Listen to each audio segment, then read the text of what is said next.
Hello, I'm Darren Magee, and today's topic is looking at some of the more common tactics that are used by covert or vulnerable narcissists. Tactics that are used to control, manipulate, coerce, to guilt and shame, abuse their victims. Now, if you like this video, if you find it helpful, please click like and please consider subscribing to my channel. But just as a reminder, this video is not a substitute for support from a mental health professional, nor is it a tool to be used to diagnose someone. And when I'm referring to narcissism, I'm not just talking about someone who can be difficult or stubborn, someone who can be nasty or selfish once in a while. I'm talking about pathological narcissism. Now, when I say pathological, what I mean is it is persistent, it is consistent, and some of the characteristics could be defined as being disagreeable. There is a sense of self-importance and a sense of entitlement. There's arrogance, there's a lack of empathy, and there's being either resistant or sensitive to criticism. And there are different kinds of narcissism, which I've outlined in previous videos.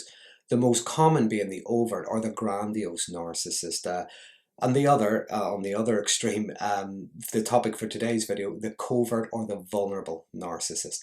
Now, you may not hear the following things word for word, however, you might recognize variations of them.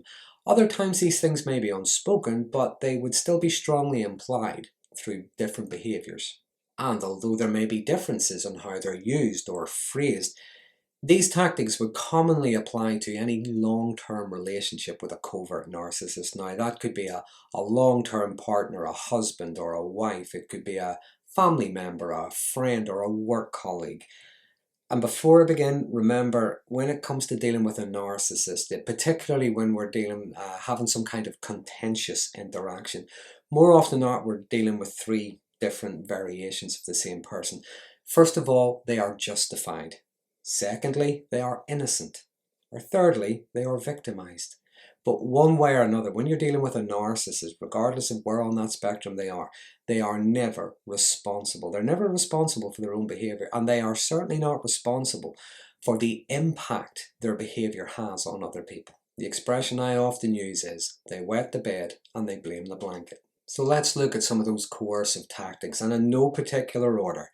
But the first one is, I'm too ill, I'm too weak, I'm too helpless to accept any responsibility for my words or my actions. Now, this can sometimes look like performing outrageous illnesses, over-exaggerated injuries, or weeping openly in front of their victims.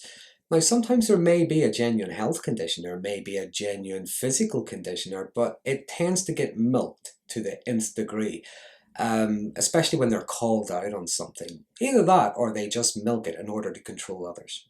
Now remember, unlike their grandiose counterpart who is very resistant to criticism and can become aggressive, intimidating, even threatening, the vulnerable narcissist is highly sensitive to the criticism and tends to play the victim. They react, they behave as if they're very wounded and helpless. Now I often think of this as, don't shout at me, I'm not very well. The next one is, look at the hurt you cause when you say no. Now, this often involves, say, a performance. They point at their face as they weep. They walk around with their knuckles trailing on the floor. You know, you've ruined my life. The world might as well end right now, and on it goes. The things that trigger that kind of behavior could be something as simple as a disagreement, a difference of opinion, a different preference.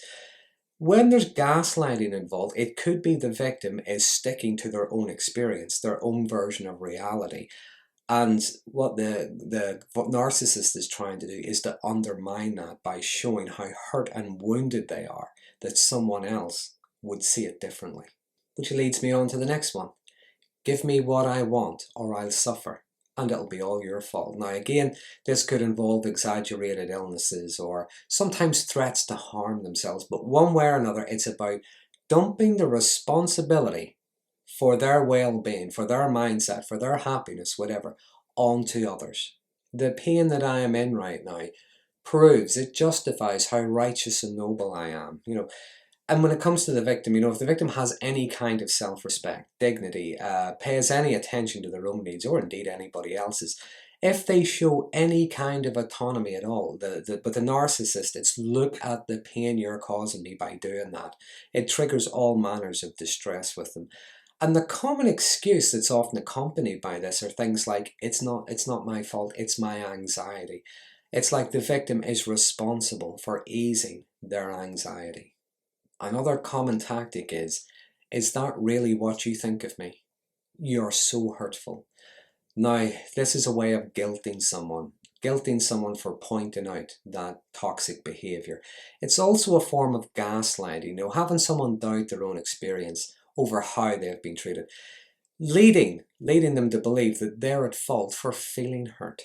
Now, a common thing for them to say would be something along the lines of, how can you think that of me? You know I'm not like that. You know I'm not vindictive. You know I'm not whatever. You know I really love you. Now, sometimes it can be hard to figure out if narcissists are delusional or if they're just in denial. But following on from the guilt tripping, another one is, after all I've done for you. Now, it's usually said with the heaviest of hearts, either that or it's said with spite. Now, an example of this could be, the victim does anything at all that disappoints them, doesn't meet their expectations or whatever. It's, I put you on a pedestal and this is how you treat me. What they're doing is they are holding someone else responsible for not meeting their expectations. Another common tactic, and I've come across this one many times, is to intellectualize. Now, this could involve, say, convoluted word salad, circular reasoning, but common phrases are things like, that shouldn't have had to happen. Or, after insulting or lying to you, you shouldn't have had to hear that. Other common phrases would be things like, shall we explore why I had to say that or why I had to do that? What you will hear is anything except, I'm sorry, I shouldn't have done that, or I shouldn't have said that. Another common tactic, and yes, it's another one I've been on the wrong end of many times, is confusion. Okay, now, this is not just a narcissist trying to confuse their victim with nonsensical circular reasoning, but acting as if they haven't a clue what's going on. Remember the I'm innocent part. So what this sounds like is often, I don't understand. What do you mean? What is it again? When was this? Are these my feet? What was the question again? And this can drive the victim insane as they try to explain themselves over and over again, even in the most plain, simple language. What the narcissist is doing is they're just refusing to accept any responsibility. And after a while, the victim can just get so frustrated. They are at their wits' end. They just cannot get through. And sometimes they end up losing their temper. They may raise their voice or whatever. But the next thing you know, the narcissist, again, playing that victim card, the narcissist is now the one who's being abused because they're being shouted at, they're being swore at or whatever. Now, these tactics, these are devaluing, they are invalidating to the victim. It can leave them feeling incredibly frustrated, humiliated, and after a while, the long-term effects of that could be, the victim is afraid to mention anything at all that could be considered to be contentious. The next tactic is triangulation. Now, where I think this differs from the overt narcissist, the overt narcissist can openly threaten to tell others about you.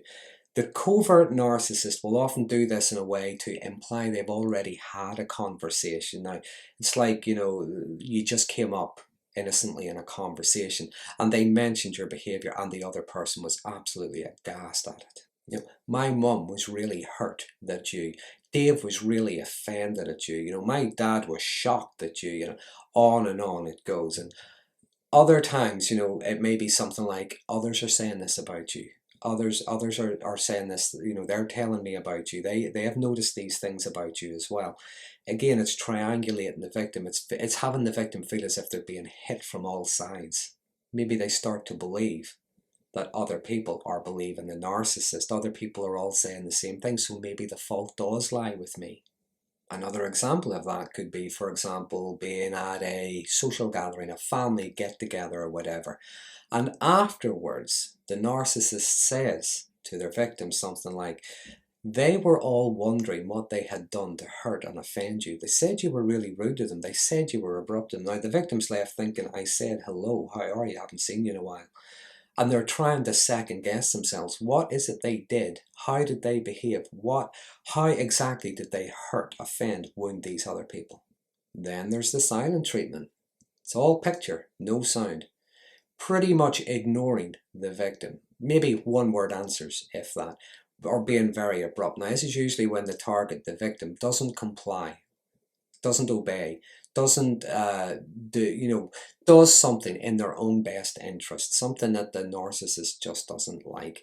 And that silent treatment, more often than not, that can be accompanied by showing everyone else loads of exaggerated friendly attention. In other words, I like everybody else more than you. And it is a way of devaluing their victim. It is a way of showing the victim how little they matter, how little they care. It's a way of having the victim trying to figure out what they have to do in order to get some kind of attention back. Now that silent treatment, that kind of behavior usually lasts until the victim apologizes. Now, if you think about it, the victim is actually apologizing, usually for how they feel about how they're being treated. Next up, there is, lucky for you, I wish I was happy. Now, I tend to liken this, that they're like emotional hoovers. This is the narcissist who just wants to suck all the joy out of their victims, to make them feel guilty for having any kind of happiness, any kind of pleasure, any kind of success that they may dare to have.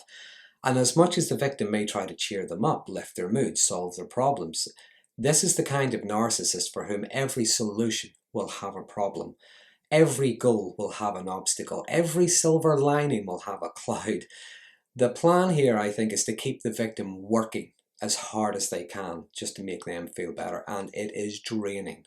The victim ends up feeling drained of all emotional, mental, physical energy. But then, you know what?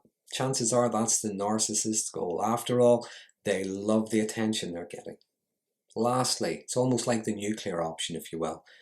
If you don't give me what I want, if you say no, if you leave me, I'll die and it'll be all your fault.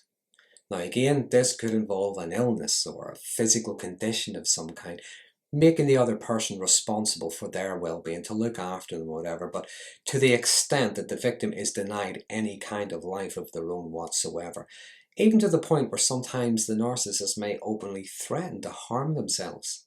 So pretty much they're telling the victim, it's up to you to keep me safe, to stop me from doing this. Now, I tend to think that it's like a spoiled child who threatens never to breathe again unless they get that toy that they want. And I know this might sound cold, but the truth is, anything anybody does is their choice. Narcissists are the same. No one makes them do anything. But when they do threaten something like that, whenever they do threaten, I liken that to someone beating themselves over the head with a frying pan and screaming, look at what you're making me do. Now, it really doesn't make any sense, does it? Nor are we responsible for other people's behaviors. So, there are just a few of the common tactics of the covert narcissists, how they use these tactics to control, to manipulate, to coerce, and to shame their victims. If there's anything I've missed, please feel free to share them. Use the comment box below, and I'm interested in some of the interesting conversations that are starting around these videos. If you like this video, please click like, and please consider subscribing to my channel for future updates on mental health related topics. And until next time, thanks for watching.